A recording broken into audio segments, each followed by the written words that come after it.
Good morning students, welcome to the online classes of Atish Pal Niketan senior secondary school. आप सभी का class 10th की एक और मैथमेटिक्स की क्लास में वेलकम है। जैसे कि लास्ट क्लास में हम लोग ट्रिग्नोमेट्रीज के बारे में पढ़ रहे थे और ट्रिग्नोमेट्री के बारे में मैंने कुछ आपको बेसिक टर्म्स बताए थे कि आप इन चीज़ों को पढ़ के रखिएगा। और मैंने आपको बोला था कुछ स्टैंडर्ड चीज़ें, ठीक है ना, कि स्टैंडर्ड वैल्यूज़ क्या होती है किसी एंगल पर, है ना, कोई स्पेसिफिक केस में आइडेंटिटीज जो जो आपको बताई गई है वो सारी पढ़ने को बोली थी। ठीक है, उम्मीद करता हूँ आप लोगों ने वो याद की होगी सारी चीज़ें। आज मैं आप लोग को एक्सरसाइज जो चैप्टर है उसके कुछ क्वेश्चंस इंपॉर्टेंट जो हैं वो लगा के दिखाऊंगा और डिसाइड दैट वो आपको मार्क करा दे रहा हूँ। तो आज हम लोग अपनी फर्दर क्लास को प्रोसीड करने से पहले कुछ बुक के कुछ इंपॉर्टेंट क्वेश्चंस मार्क करेंगे, ठीक है ना, और फिर हम लोग एक एक करके उनको डिस्कस करेंगे और फिर आप तैयार करिएगा उसको। ठीक है, तो पहले एक्सरसाइज 8.1 पर आइए। ठीक है, एक्सरसाइज 8.1 अपने आप में बहुत सिंपल सी एक्सरसाइज है। ट्रिग्नोमेट्री में जितने भी क्वेश्चंस बनते हैं उनमें एक्सरसाइज 8.1 से एक या दो नंबर के ही क्वेश्चंस बनते हैं। ठीक है, तो एक्सरसाइज 8.1 में जो इंपॉर्टेंट क्वेश्चंस है वो उसमें आपका, अगर आप अपनी अपनी बुक ओपन करके रखिएगा, बुक्स में मैं कुछ इंपॉर्टेंट क्वेश्चन मार्क करा रहा हूँ, वो जरूर देख लीजिए। जैसे क्वेश्चन नंबर एक तो वन इट सेल्फ, ठीक है ना, वन हो गया। एंड उसके अलावा क्वेश्चन नंबर 7, ठीक है, 7, 9 और 11, ये कुछ क्वेश्चंस हैं। और इसके अलावा आप क्वेश्चन नंबर एक इसमें 5, ये क्वेश्चंस 4-5 क्वेश्चंस मैंने लिखे हैं। ये 4-5 क्वेश्चंस इंपॉर्टेंट है एक्सरसाइज 8.1 में, इन्हें जरूर देखिएगा। तो एक्सरसाइज 1 में हम लोग कुछ और क्वेश्चंस अभी डिस्कस करने जा रहे हैं। ठीक है, एक्सरसाइज 8.1 की कुछ क्वेश्चंस मैं इनमें से लगा के दिखाऊंगा आप लोग को, और कोई आपको डाउट हो तो जरूर पूछ लेना। ठीक है, तो बिफोर प्रोसीडिंग आप लोग को कुछ कोई पूछना चाहता है कुछ? ठीक, तो देखो एक्सरसाइज 8.1 लगाने के लिए देखो, फाइंड द, जैसे कि एक क्वेश्चन नंबर सेकंड देखो, सेकंड बता रहा हूँ, फाइंड द 10p। और आप सब लोग जल्दी से संजीव की जो डेस्क वर्क है वो भी खरीद लीजिएगा, जल्दी मैं वो लगवाना भी शुरू करूंगा। ठीक है, find the value of 10p minus cot r, अगर आपका फिगर ये दिया गया है। ठीक है, इसको देखो, 12 centimetre, 13 centimetre and Q R and P. इस क्वेश्चन को लगाना है। आप में से कितने लोग लगा सकते हैं इस क्वेश्चन को, कोई बताएगा? Yes sir. ठीक, यस सर। कोई ऐसा जो नहीं लगा सकता बोले? ठीक, रश गुरविंदर आप लगा लोगे क्या इस क्वेश्चन को? Yes sir. अच्छा, और ऋषभ आप? Yes sir. Sumit? Yes sir. ठीक है, सुमित इसमें 10p की वैल्यू क्या होगी बता सकते हो? एक minute.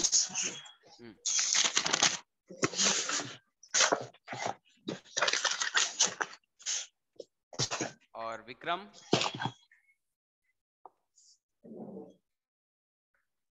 Vikram, hello? Yes sir. हाँ, कॉट आर हेलो की वैल्यू बताओ इसमें। सर, ट्राई कर सकूँ अभी? हाँ बोलो, तो ट्राई भी करो, कॉट आर की वैल्यू निकालनी है। ठीक है, इसमें 10p की वैल्यू, p की वैल्यू निकालनी है, यहाँ पर एंगल यहाँ बन रहा है। ठीक है, और यस एंगल सर। आर यहाँ पे बन रहा है, तो बताओ कॉट आर की वैल्यू क्या होगी?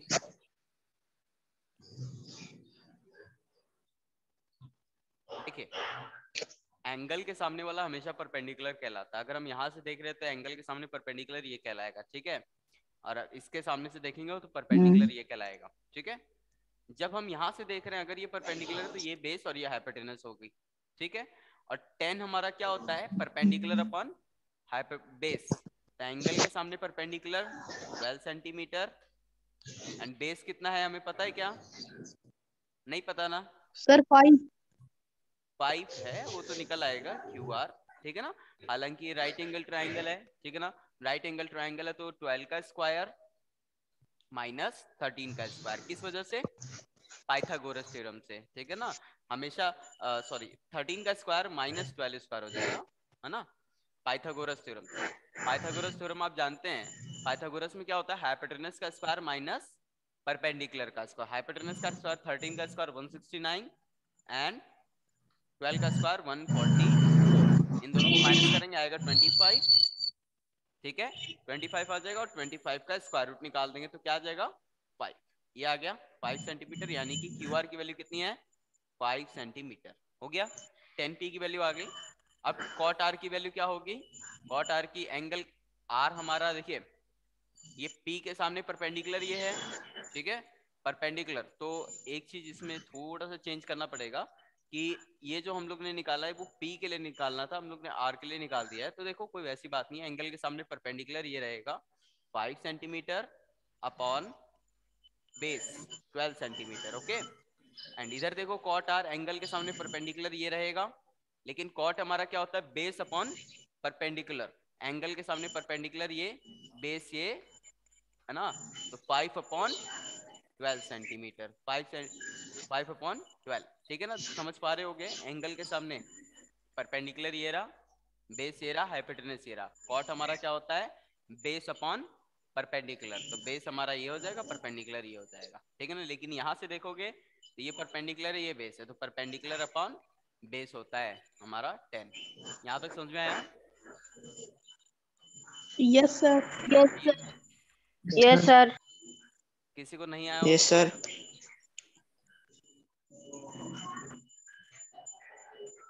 ठीक है।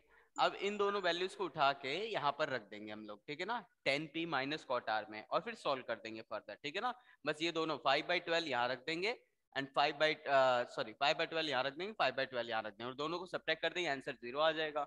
यानी कि इन दोनों की वैल्यू सब्ट्रैक्ट होके आंसर अल्टीमेट 0 देंगी, ठीक है ना। ये बेसिक चीज क्वेश्चन हैं, बहुत सिंपल से, इनका ध्यान रखना है। एक इसमें क्वेश्चन नंबर 6 जो है इंपॉर्टेंट है, जो मैंने पहले भी कई बार क्लास में डिस्कस किया है। और इसके अलावा बुक में जो है example number question number 6, example number 2, book में एग्जाम्पल नंबर 2 और एक्सरसाइज में क्वेश्चन नंबर 6, ये दोनों के दोनों एक जैसे ही क्वेश्चन है। इसके अलावा ये क्वेश्चन थोड़ा ट्विस्ट होके भी आ सकता है, जैसे कि ये देखो, जैसे कि ये वाला क्वेश्चन देखो, कितने लोगों को आता है बुक का क्वेश्चन नंबर 6?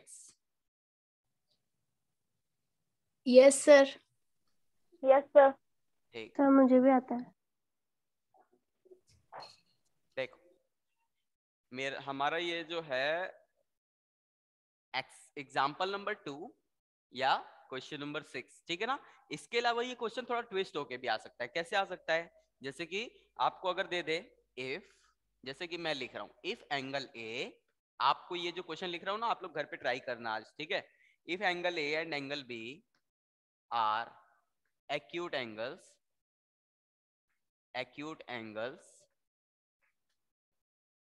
है ना, सच दैट, अब देखो यहाँ पर आपकी बुक में जो है cos A = cos B लिखा है ना, उसकी जगह आपको कोई अदर ट्रिग्नोमेट्रिक रेशियो भी दे सकता है, जैसे कि मैं लिख दिया sec A = sec B, ठीक है ना। बस इतना सा ट्विस्ट कर सकता है इसमें, ठीक है ना। एंड देन शो दैट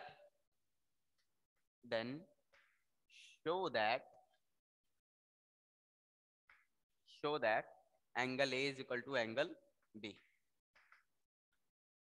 एक चीज इसमें और कर सकता है, जैसे कि इस तरह से समझो, अगर अल्टीमेटली देखो, अगर दो एंगल्स एक्यूट हैं और उनके रेशियोज बराबर है, अगर हम थर्ड वाले रेशियो को बराबर दिखा देंगे, ओवरऑल कॉन्सेप्ट यही था कि हो क्या रहा है यहाँ पर, हो ये रहा है कि दो अलग अलग ट्राइंगल हैं, ठीक है, दो अलग अलग ट्राइंगल्स हैं, दोनों का साइज अलग अलग है, ठीक है ना।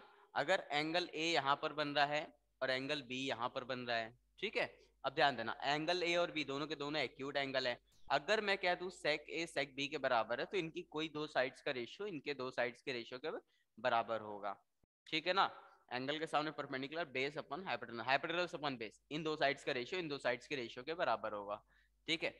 लेकिन इसमें एक ट्विस्ट है, ट्विस्ट ये कि मान लो यहाँ पर angle A = angle B proof करने को नहीं दिया होता, आपको ये बोला होता कि प्रूफ करो कि ये वाली साइड इसके पैरेलल है।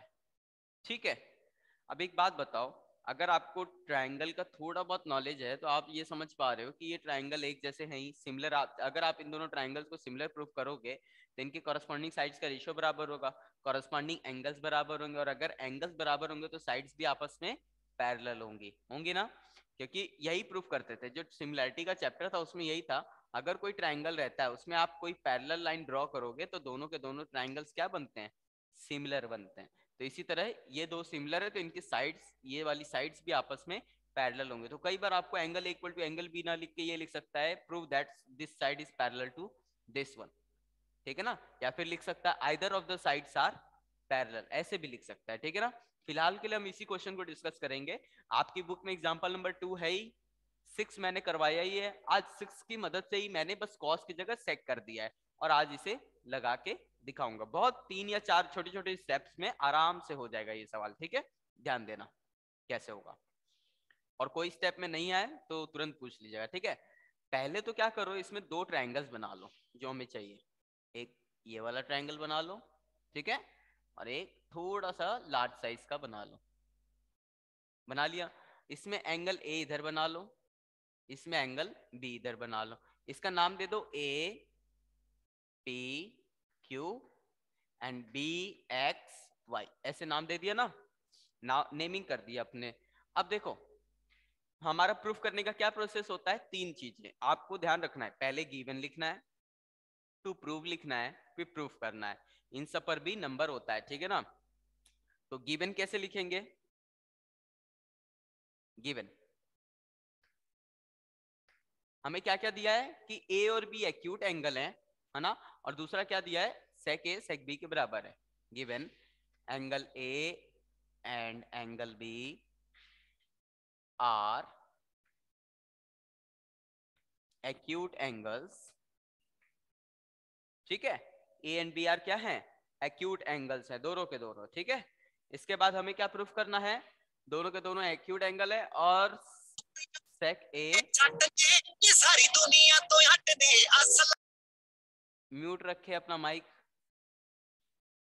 सेक A equal to sec B, अगर आपको मोबाइल चलाने नहीं आता तो म्यूट रखें, समझ गए बात। A and B are acute angles, sec A equal to sec B दिया है, एंड टू प्रूव क्या करना है हमें, प्रूव ये करना है कि एंगल ए किसके बराबर है, एंगल बी के। देखो कॉन्सेप्ट यही है, इस एंगल को इसके बराबर बताना है। अगर आपको पता हो, अगर आपके पास बुक है ना, मतलब बुक तो होगी बट आप लोग ने ध्यान दिया हो, तो आपको पेज नंबर 171 अपने अपनी बुक में, ठीक है, अपनी अपनी बुक में पेज नंबर 171 पर एक बोल्ड लाइन, मतलब ब्लैक बोल्ड से बोल्ड फॉन्ट में लिखी होगी क्या, the value of the trigonometric ratios of the angle do not very with the length of the sides of a triangle. क्या हुआ, हेलो हेलो सर, वो समझ नहीं आया, वापस बताना एक बार। पेज नंबर 171 बुक में, ठीक है, उसमें 177 है, सॉरी पेज नंबर 177 है, पेज नंबर 177 है, ठीक है, 177, पेज नंबर 177 पर आपको एक ब्लैक बोल्ड फॉन्ट में लिखा होगा कि ट्रिग्नोमेट्रिक रेशियोज की वैल्यू कभी नहीं बदलती अगर उनकी साइड्स को वेरी कराया जाए। तो अगर एंगल ए और एंगल बी दोनों के दोनों एक्यूट एंगल है और दोनों के साइड, मतलब अगर सेक ए सेक बी के बराबर, यानी कि रेशियो बराबर है, ठीक है ना, तो उनके एंगल सेम है, हमें ये बात प्रूफ करनी है। तो देखो रेशियोज बराबर है ना, तो इनका रेशियोज कब बराबर होते हैं, जब ट्रायंगल के बदलने से उनका रेशियो अगर मेंटेन रह रहा है, यानी कि ट्रायंगल सिमिलर होंगे, ठीक है ना। इसी चीज को हम लोग प्रूफ करने जा रहे हैं अभी, ठीक है। तो देखो प्रूफ कैसे करेंगे, angle A and B are acute angle, sec A equal to sec B, इस चीज का यूज करो। सेक ए किसके बराबर होगा, एंगल के सामने परपेंडिकुलर, एंगल के सामने परपेंडिकुलर, सेक हमारा क्या होता है, हाइपोटेनस अपॉन बेस, एंगल के सामने परपेंडिकुलर, बेस हाइपोटेनस, हाइपोटेनस क्या है, A Q, A Q upon AP equal to इसका भी हो जाएगा B Y upon B X. यहां तक समझ में आ रहा है? Yes sir. इन दोनों को हम यस लोग सर। के मान लेंगे। यहां तक हो गया ना? इन दोनों को क्या मान लेंगे? के कांस्टेंट। अब हम लोग बची हुई जो साइड्स है उनका कौन सा क्यूपी इनका यूज करेंगे। लेकिन सर अब क्यों? इसमें एक हेलो हाँ सर हम्म के क्यों मानेंगे? के इसलिए मानेंगे, देखो अभी तुम्हें ये दिखाना होगा कि इसका जो आंसर आ रहा है वो अदर टू साइड्स का जब डिवाइड करोगी वो भी वही आएगा। ठीक है, तो इसका ठीक है आंसर सर। क्या होगा तुम्हें पता है क्या? नहीं पता, क्योंकि ए क्यू की भी वैल्यू नहीं दी ना एपी की वैल्यू दी। अगर दी होती तब तो तुम्हें पता होता कि इसका आंसर क्या आ रहा है, लेकिन वैल्यू तो दी नहीं है। तो तुम्हें ये बात माननी पड़ेगी कि इसका आंसर कोई एक्स वाई जेड या के आएगा। ठीक है, अब हम लोग अदर ठीक है साइड्स सर। का रेशियो निकालेंगे। उसको भी अगर इसके इक्वल दिखा देंगे तो ये तीनों बराबर हो जाएंगे। और ट्रायंगल की तीनों साइड्स का रेशियो अगर बराबर आता है तो वो ट्रायंगल्स आपस में क्या होते हैं? सिमिलर। ठीक है ना? समझ में आया स्नेहा? Yes sir. अब देखो, तो यहां तक हो गया। नाउ इसमें थोड़ा सा चेंज कर दो। ये ए क्यू अपॉन एपी है ना, ए क्यू अपॉन एपी है, तुम A Q upon B Y कर दो, इसको इधर ले आओ। अभी बताऊंगा क्यों। A Q upon B Y is equal to AP upon B X. ठीक है, इक्वल टू के। यहां तक भी कोई प्रॉब्लम नहीं होनी चाहिए। ठीक है, अब देखो यहां तक हो गया। चाहो तो इधर के मत मानो, इधर मान लो के। ये लो, कोई ज्यादा फर्क नहीं पड़ेगा, ये मान लो। अब देखो यहां तक हो गया। नाउ अगर हमारा, अब इस साइड की वैल्यू निकालो, इस साइड की दोनों की। ठीक है, क्यूपी निकालो, क्यूपी की वैल्यू निकालो, देखो क्या आ रहा है। और बाई एक्स निकालो क्या आ रहा है, और फिर दोनों को क्या करेंगे? डिवाइड कर देंगे। तो देखो क्यूपी की वैल्यू क्या होगी। अब देखो अगर आप ध्यान दो, इस क्यूपी को निकालने के लिए क्यूपी आपका क्या है? A Q minus A Q square minus AP square. ठीक है, ये एंड क्यूपी आपने निकाल लिया। इसी तरह वाई एक्स या एक्स वाई निकाल लो। एक्स वाई क्या हो जाएगा? दिख रहा है ना बोर्ड पे? Yes sir. ठीक, यस सर। एक्स वाई क्या हो जाएगा आपका? B y square minus b minus B x b square. X square. ये हो गया। ठीक है, अब देखना हमारा यहां तक हो गया। दोनों की दोनों, अब हम लोग क्या करेंगे ना, देखो किसी की भी वैल्यू नहीं पता, लेकिन किसी एक की वैल्यू दूसरे के टर्म्स में हमें पता है। यानी कि ए क्यू को हम लोग बी वाई इंटू के लिख सकते हैं। किस ए क्यू को? इसको। इसी तरह एपी को हम लोग क्या लिख सकते हैं?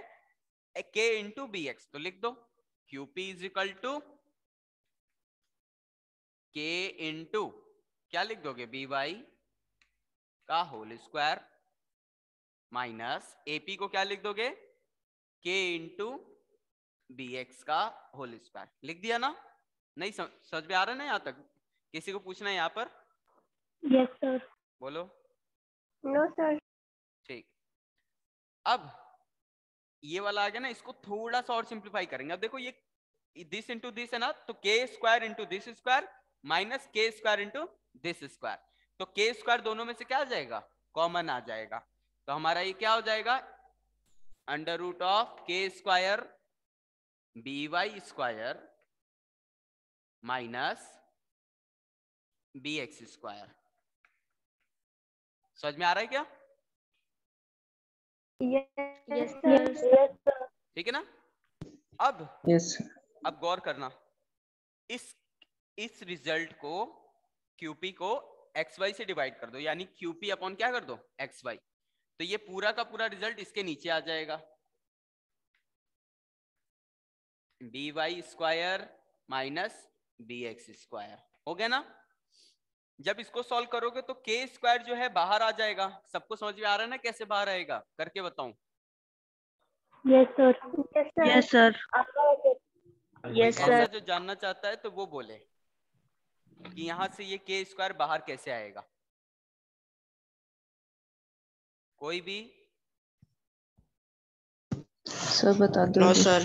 देखो इधर समझो, जैसे कि ये रिजल्ट देखो, ये वाला रिजल्ट देखो, मैं इसको इरेज कर रहा हूँ, ठीक है ना। इस क्वेश्चन को यहाँ से एक बार इरेज कर रहा हूँ एक बार के लिए। देखो जैसे कि ये लिखा है के स्क्वायर इंटू समथिंग है, मान लो ब्रैकेट में, पूरे का अंडर रूट सर है ना। दिख नहीं रहा सर। अभी दिखेगा, दिखेगा, रुक जाओ। अब दिख रहा है? Yes sir. हाँ, इसको बोलते हैं जादू। चलो देखो, जब ये दोनों क्वांटिटीज हैं, अगर किसी अंडर रूट के अंदर दो क्वांटिटीज मल्टीप्लाई में तो दोनों को हम लोग अलग कर सकते हैं, ठीक है। अब इसको सॉल्व करोगे तो के बाहर आ जाएगा और ये ब्रैकेट वाला अंदर रह जाएगा। यहां तक समझ में आया ये? Yes, sir. इसी तरह ये चीज ब्रैकेट में है तो ब्रैकेट वाली रह जाएगी और के बाहर आ जाएगा, ठीक है। आया समझ में? Yes, sir. तो जब ये के बाहर आ जाएगा तो ये पूरा कैंसिल हो जाएगा और बचेगा क्या?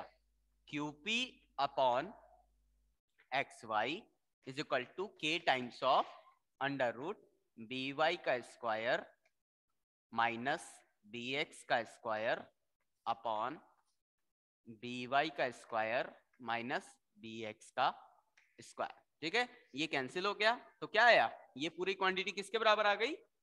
के बराबर आ गई ना। यानी कि ये A Q upon, this implies that A Q upon B Y is equal to A P upon B X is equal to Q P upon X Y, के बराबर होगा। और ये तीनों बराबर होंगे, दिस इंप्लाइज दैट ट्राइंगल्स दोनों क्या होंगे? Triangle A P Q is similar to triangle B X Y. दोनों ट्राइंगल्स आपस में क्या होंगे?